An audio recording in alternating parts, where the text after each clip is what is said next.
Hey everybody, what's happening? Neil back once again with another film review for you, and this time I'm going to be taking a look at Snake Eyes, G.I. Joe Origins.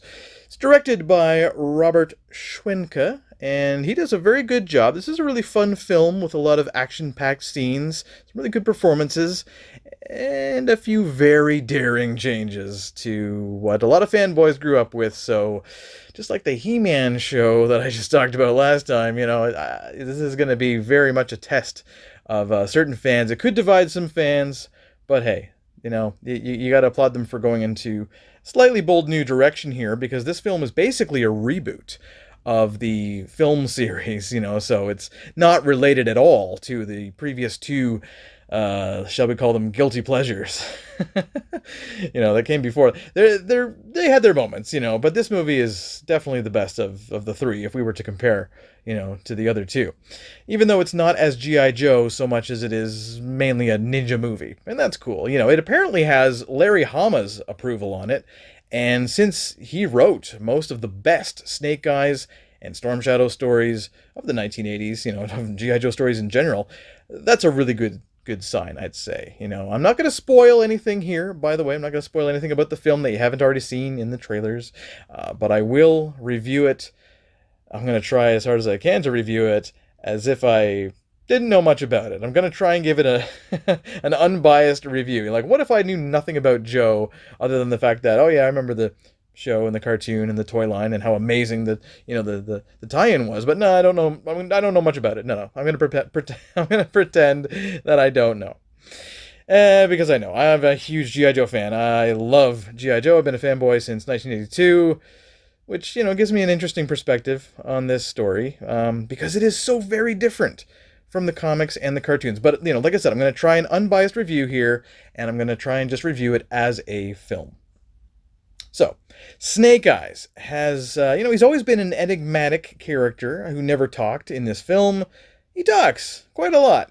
In the 80s, his face was disfigured as well, as he saved, I believe it was Storm Shadow he saved in the comics.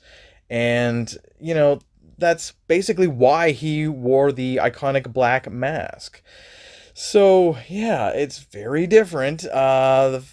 The origin as well. It's, this could all be before all of that happens. We don't know.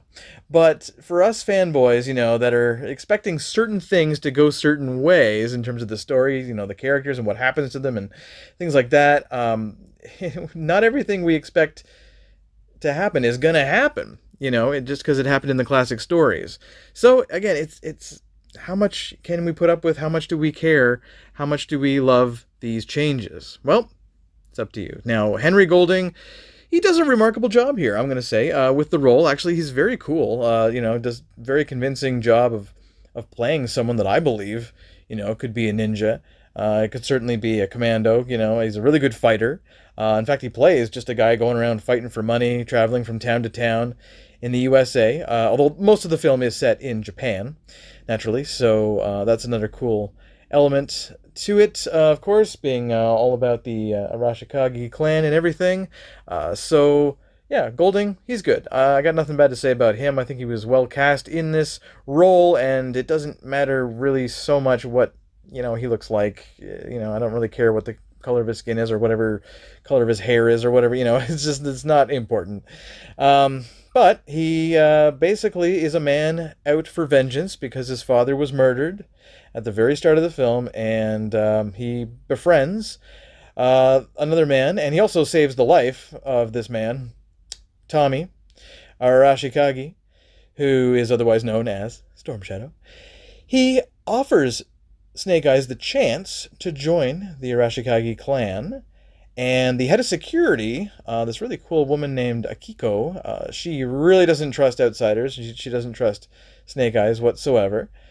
So he's got some steep challenges to overcome in order to be initiated, and some very, very interesting ones, especially the final challenge is like, whoa, okay. Yeah. You'll see when you see the film. But Scarlett is in this film as well, so we get some G.I. Joe nods. I mean, she's basically representing the whole G.I. Joe team on her own here. And she's played by Samara Weaving, who we just saw last year in Bill and Ted Face the Music. she's well cast here. I gotta say, she's actually looks a lot like Scarlett. It's not just the red hair and the blue eyes. I think she looks really good in terms of filling the role. You know, being very dangerous, and her action scenes are quite well done as well, as are all the action scenes in this movie. Now, the Baroness is played by Ursula Corbero. This is a different kind of Baroness, although she's got this nice, European accent that works for her really well. I did like her just as much, if not more, than the Sienna Miller version in the previous two films, or I guess just the first one. And I liked her. I like this Baroness. I had no real complaints about her. I mean, she could have longer hair. Oh, big deal. Big deal. Who cares? She's quite the badass in this movie. So I was happy with the Baroness and Scarlet, and some nice nods to Joe and Cobra. Directly. Long before Snake Eyes would join the team. So again, it kind of all comes back to the fans and the question of, how far are the fans of a real American hero back in the 80s willing to put up with all these big changes? Are they going to like it? Are they not going to like it? It is a big risk, and it pays off for me, for the most part. The third act kind of falls apart a bit, and there's this MacGuffin device, this thing. I won't really spoil too much, what it is, but it's in the third act that kind of takes us into fantasy land. We're watching a ninja movie that's pretty realistic, and then we get this MacGuffin, which is typical of G.I. Joe. So I thought that was also really, pretty appropriate.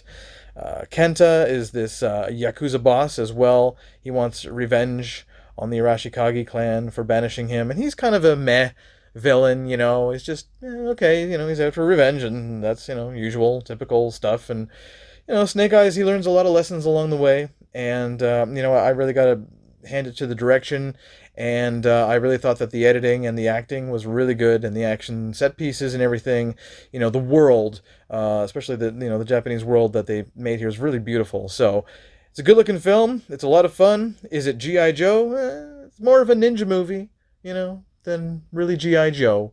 But I liked it, and I'm an old school fanboy. So I'm going to give it an 8 out of 10. And that's all from me, guys. Thanks again for tuning into this quick film review. And hope you're all doing well, staying safe, and all that jazz. Until next time, peace.